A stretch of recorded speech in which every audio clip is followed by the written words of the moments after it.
guys, welcome back. Today I'm going to reorganize 5 areas in my home, and these are the areas that just perpetually get messy again. They're the areas that you sort of have to do maybe weekly, bi-weekly, or monthly upkeep in order to stop them from becoming a complete disaster. So whether you haven't organized these areas yet or you need a little reorganizing of them too, come with me and hopefully get some tips and tricks to make it happen. So today I'm going to challenge you to some quick 10-minute organizing challenges. This isn't about completely reorganizing these spaces. It's about giving them a little bit of a tweak or an update. And the first one is under the kitchen sink. For me, I constantly just shove the grocery bags, those plastic grocery bags in here. And because I'm using this space all the time, it can get messy quickly. I love these dollar store bins for under the sink because they really sort of squish and maneuver around the pipes or our garbage disposal, anything that you have under there. So these are great. And I move the things I use the most, like the garbage bags, right to the front so they're easy to grab. I also really like the recycling center that we have. It's these really thin little garbage cans that screw right into your cabinet door, and it's the perfect spot for the paper and cans. Next, let's talk about food storage containers, and this is something that a lot of people struggle with. And I've tried every solution, you guys. I've tried pullouts, I've tried bins and baskets, but I find the best way is to just stack them with the lids on. They're easier to find. You don't have to look around for a lid. I also like these great little dollar store organizer. The bottom one just screws right on and it's great for the smaller containers or lids. And the top one is just a drawer divider that I've attached with 3M strips. And again, by stacking the containers with the lids on, it does take up more space, but it definitely keeps it neater.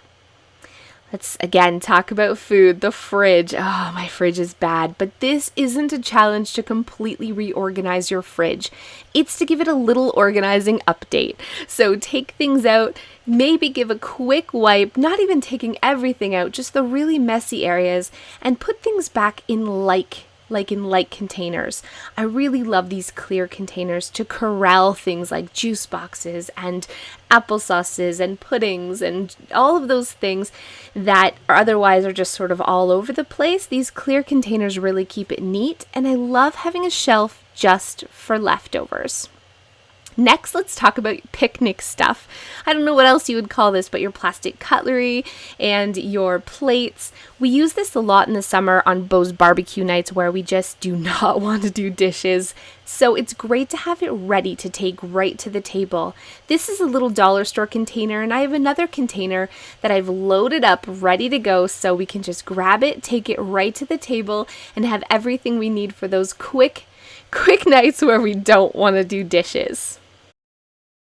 Last but not least is the linen closet, and this is definitely an area that gets high use in the summer. It has the first aid kit, it has the band-aids, it has, the after sun lotion, bug spray, all that stuff. So it needed a little tweak. It was looking pretty messy. So I grabbed our first aid kit and our kids' medicine bin down, and I just went through them really fast, threw out anything that was garbage, but I made some grab and go first aid kits. So I can grab them and just toss them in the bag if we're going to the beach or if we're out for the day. It's going to make it so much more functional, and I threw out a ton of stuff. I also made sure that things that we use often were just moved to the front for quick access. All in all, it just took a few minutes to give this area a little tweak, but it's going to be a lot more functional now for the rest of the summer. So again, these are 5 spaces. It's not about completely reorganizing them. It's about quick 10-minute challenges. So thanks so much for watching, and make sure you hit that subscribe button down there for more organizing, decorating, and DIY videos each and every week. And don't forget to ring the bell. You have to hit that bell notification so you'll know when I post a new video, and you'll also know when I do some live videos. You'll get instant updates for those. So hit the bell, ring the bell, and I'll see you next time.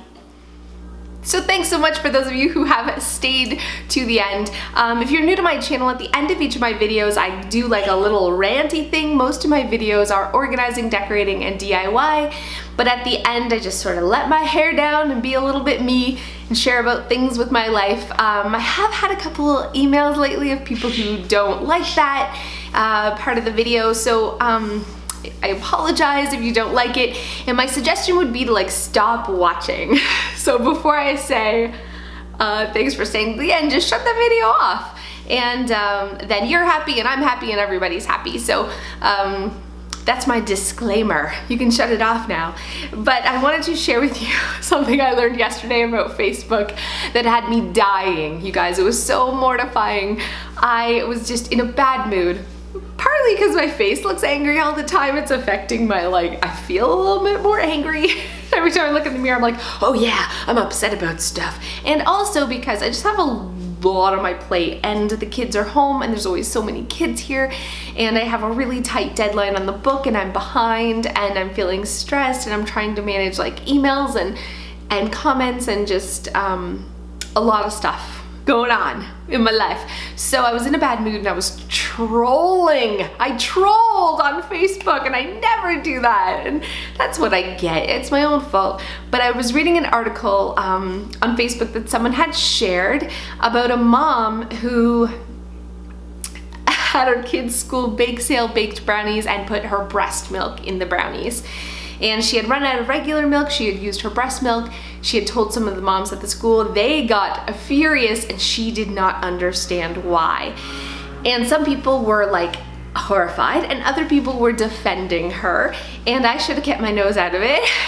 It's like, it's none of my business. But I threw in my 2 cents a little bit. I posted a comment, and the reason is I'm so cool with breastfeeding. I think it's amazing and natural. When I see moms out in public breastfeeding their babies, I'm like, yeah, you go girl, like you feed that baby. Way to have confidence.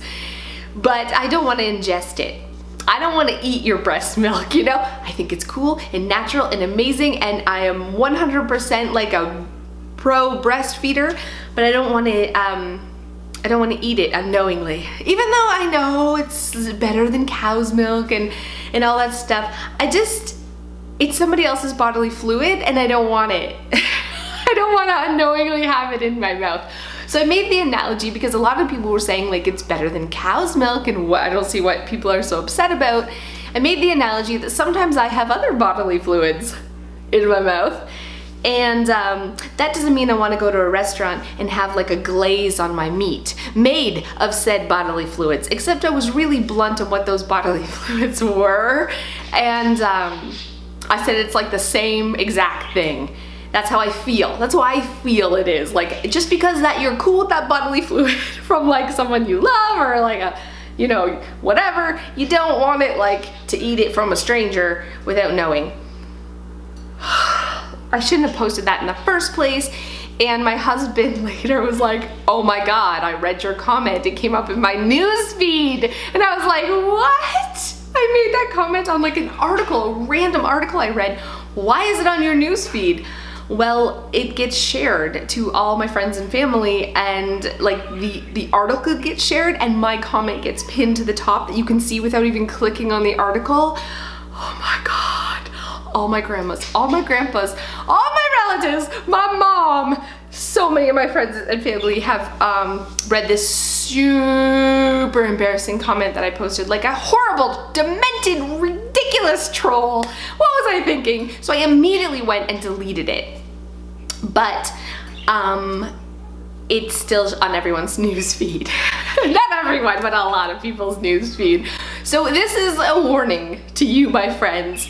Be careful what you comment on Facebook. I didn't know that. Shocker. And now I'm dying inside. So I learned a very valuable lesson, which I wanted to pass on to you so you can learn from my mistakes and don't talk about bodily fluids being in your mouth on Facebook for everyone to see, because it's super embarrassing. So thanks so much for watching, and I will see you next time.